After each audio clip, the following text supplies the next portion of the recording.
And if guys don't understand that, then what happens is you get led down this fairy tale path, and then those are the guys who get hurt the most. So you remember the movie Hitch came out a lot of times, and whenever you tell people that you help people with their dating, they're like, "Oh, you're like Hitch," and my answer is like, "No, I'm not like Hitch." Hitch was trying to teach men to be attractive to one woman. That's what I thought was kind of scary about that movie. If you actually go back and watch, and you consider that any of these men were unattractive, that movie would be about sexual harassment. The movie was about teaching men to be attractive to one woman. And the few guys, remember there was that one guy in the movie who's like, yeah, I just want to bang a bunch of chicks. And he almost got into like a fist fight with that guy. And was like, no, that was the guy who got it right. You talk about being attractive to the largest group of women possible. You talk about your physique, tattoo sleeves, all these kind of things, glasses versus no glasses. Can you go into this concept? Because I have to talk my clients out of this all the time. They want to only be attractive to the good girls. And I'm like, no, bro, there's no such thing. You're just attractive to women in general. So remember, dating is a numbers game and a volume game. The more volume you have, the better results you're going to get, and the higher probability you're going to run across that quote unquote good girl. In order to run good amount of volume, you have to be attractive to the majority amount of women.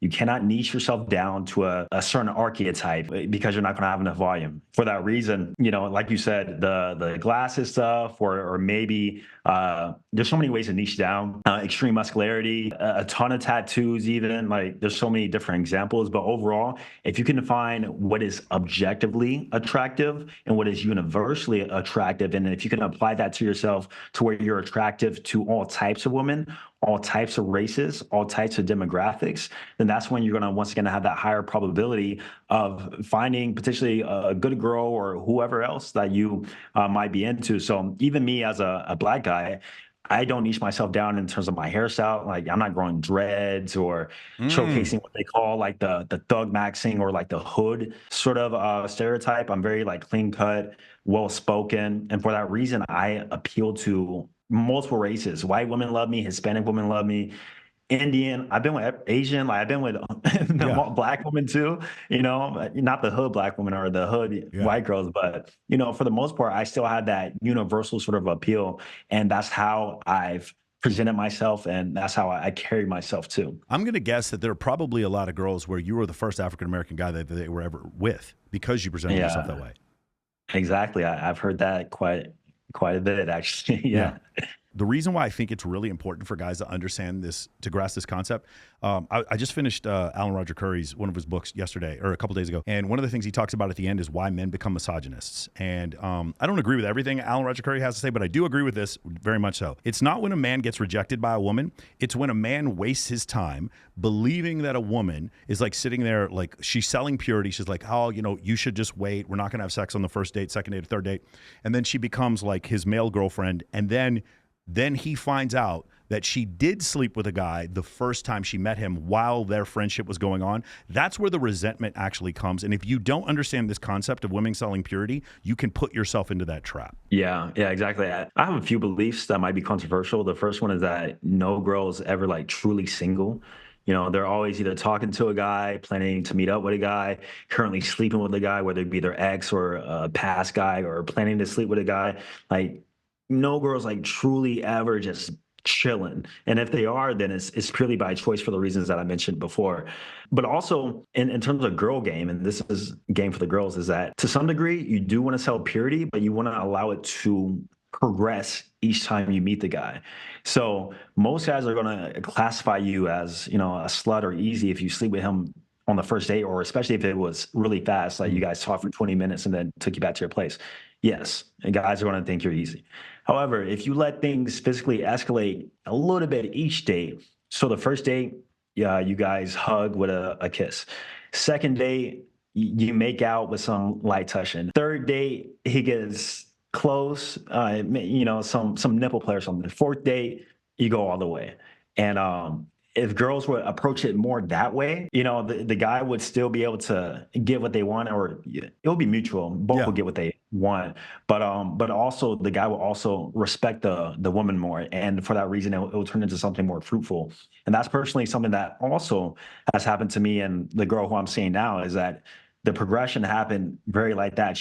I'm not sure if it was planned or it was probably strategic. Yeah. But the way she went about that was very, very, very good, and I applaud that for her because it definitely worked.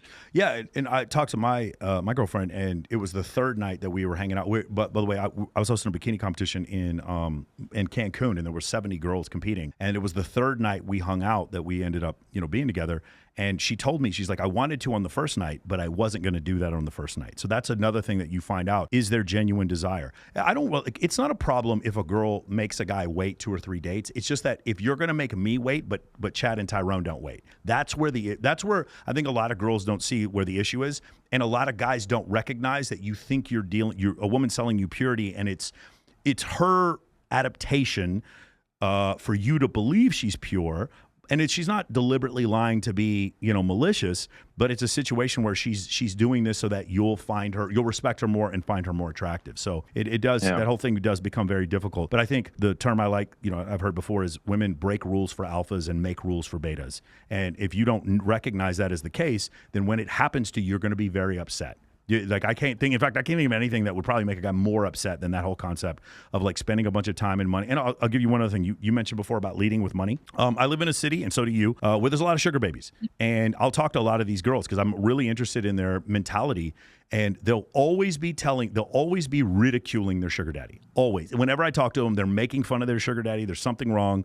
The guy falls short in some way or another. And then there's always another guy that they're sleeping with who isn't paying them. Those are the things that I've noticed. Is like when they're getting that guy who leads with money, there's always another guy who doesn't have to pay, who they're having sex with as well. And I just thought that was a really interesting concept. And if guys don't understand that, then what happens is you get led down this fairy tale path, and then those are the guys who get hurt the most. Yeah. I've had scenarios where girls go out to these fancy dinner dates, restaurants, and I kid you not, they literally bring me the leftovers. I've been, the same night, or, they see me the next day, or one time this girl was on this yacht that she got invited to by this guy. They had a party, whatever, and then afterwards she went home and cleaned off and came to me, and I haven't taken her out one time. So that's where I realized too, is that it's just different rules for different guys. And the way that I go about my communication and how I frame it, I kind of position myself in that different guy zone because of my frame and the boundaries that I kind of set whenever I'm leading the interaction. Like the guy who doesn't count. Is that what you mean? When you say different guy zone, what do you mean? I talk about the guy who doesn't count. Like she literally will not admit that you're on her body count, but she slept with you in Cancun. Like the guy who doesn't count.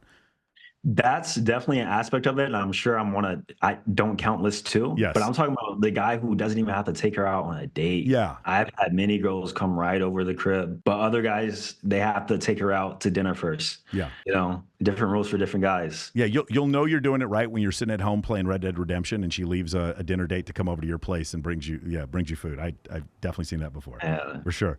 I don't want to skip this over because it's absolutely true, and I know this because living in Vegas, this is probably the most transient city in America, where people come here, have a good time, people leave their morals at the airport. There's always a dude who thinks that belongs to him. I don't care which girl you think you're talking to or how single you think she is. It's pretty frequent you'll talk to a girl and she's like living with her baby's daddy and sleeping with him every day, telling you she's single. I've seen this happen several times. They're always talking to someone. There's a study that came out recently where they found that 70% of married women admit to having a backup partner in mind. 70%. By the way, the divorce is initiated by women 70% of the time also.